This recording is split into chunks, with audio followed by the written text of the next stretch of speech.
Hi, Doug Clements, and so I'll be talking about mathematics. Want to just thank all my colleagues on here that are on long list in the references, and IES for funding for these scale-up projects over the year with the world's best program officer right here, Carolyn Ebanks, supporting us in that. Okay, math.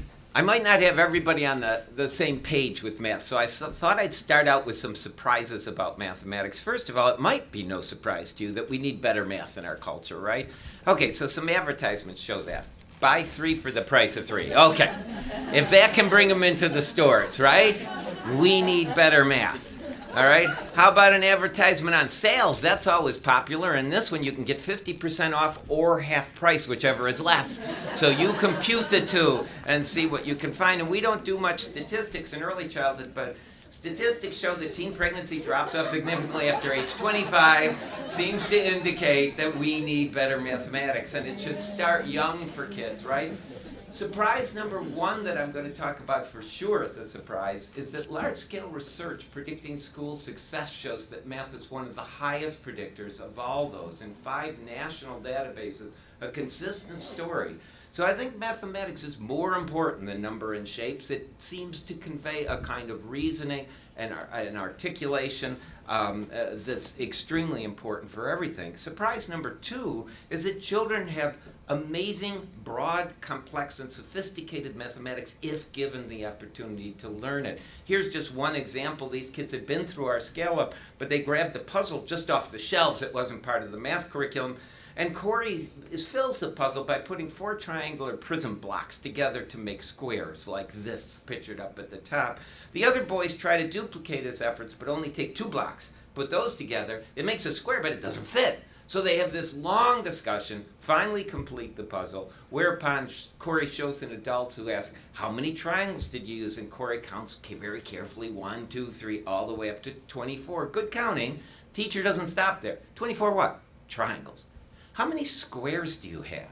And this is what's really exciting to us, because what Corey does is curl up one of his fingers so he has 4 fingers pointing down, puts them on each of the 4 triangles and each of the composite squares, counts carefully, and says 6. So in each of 2 domains, the most important domains for early childhood mathematics, content, number, and space, Corey and his friends has made a unit of units.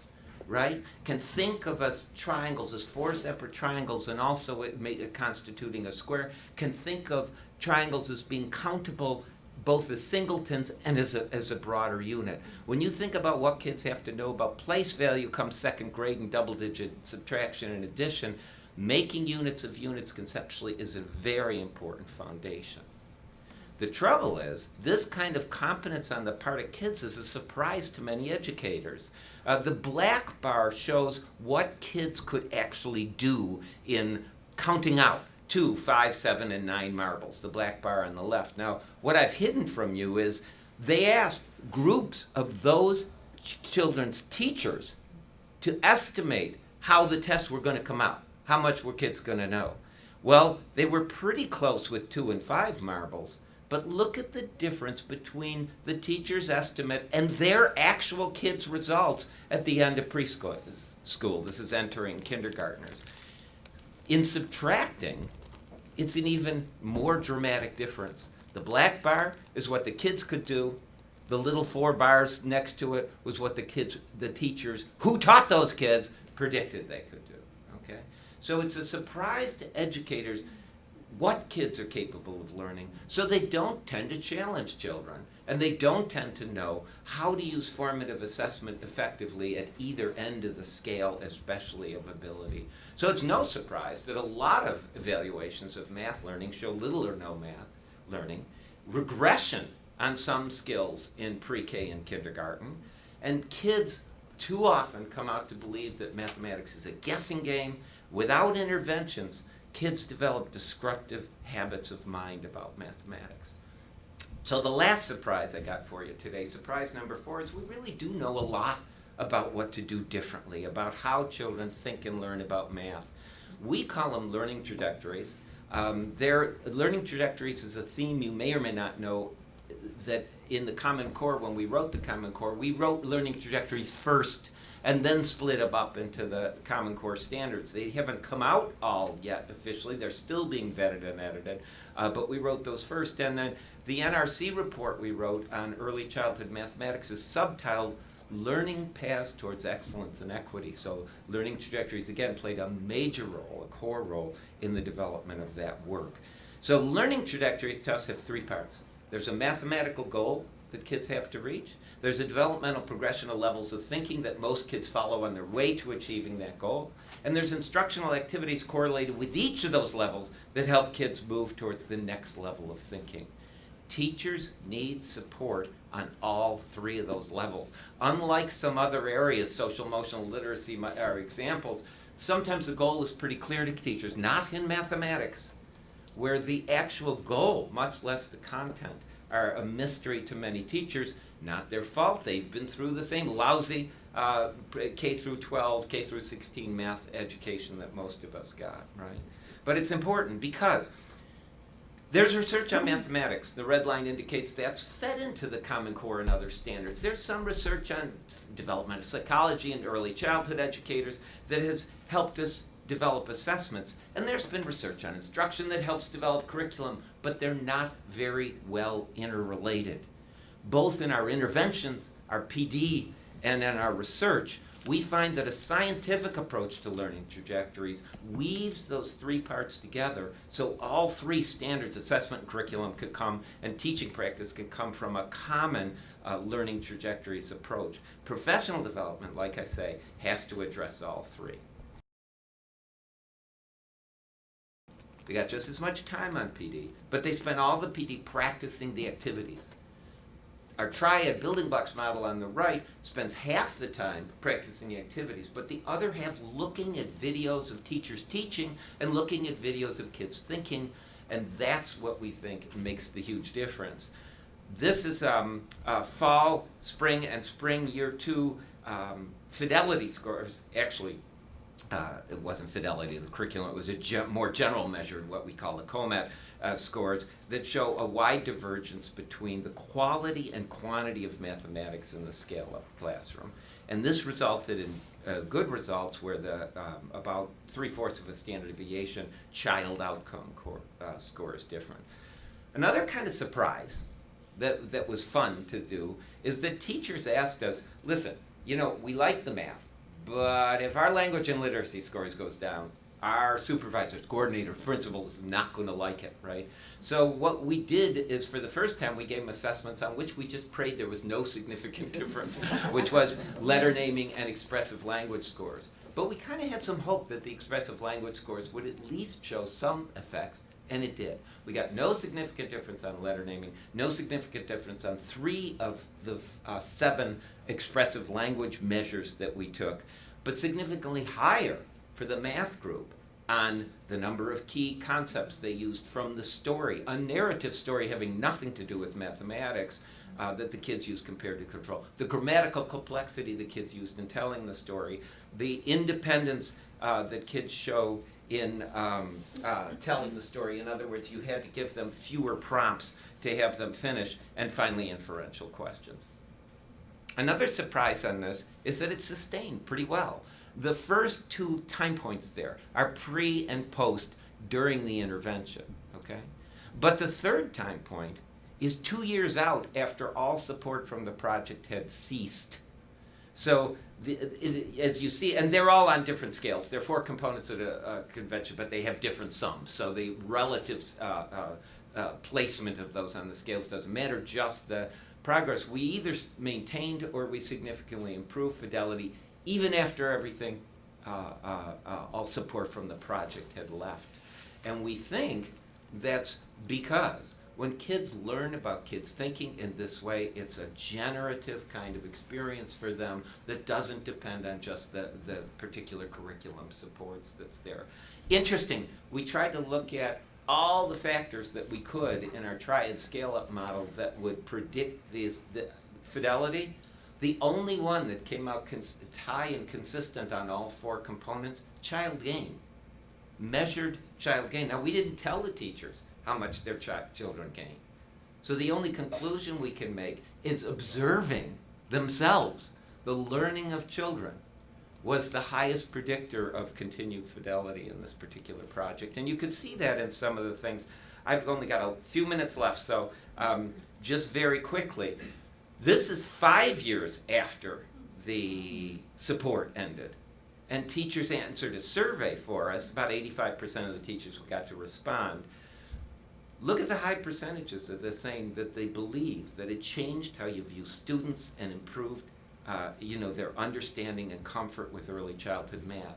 Try it in building blocks. Change how I view students. Now I feel nothing's too hard for them to learn. Pre-K can reason, think, and solve many problems. Before building blocks, I did not believe that. And like, right? I wasn't going to talk about this, but Marty said fade out, right? So one of the important issues here is, do these things fade out? Well, the fidelity didn't fade out. How about persistence of effects in the children? So what we did is, here's the control group, pre-K pretest, pre-K post-test, and then end of kindergarten, end of first grade, okay? Here's the group that just got the triad building blocks intervention in pre-K. What you see is a typical thing called fade out. I get a little frustrated with that phrase. What fades? We know what we're talking about. We're talking about relative to the control group, the size of the effect fades, but how many people, including us, I think, sometimes I fear, interpret it, the learning was lost.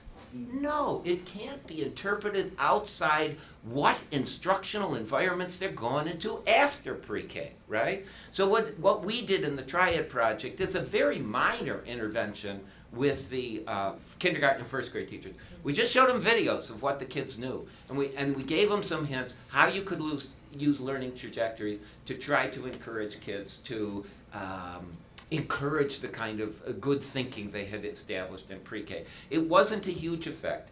In fact, we throw these gains away.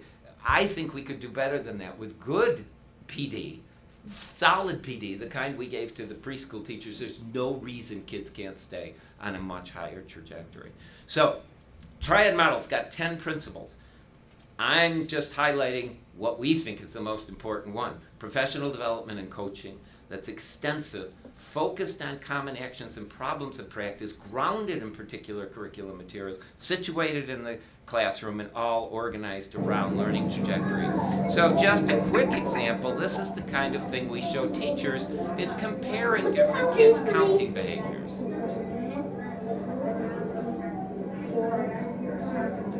How many chips are there all together?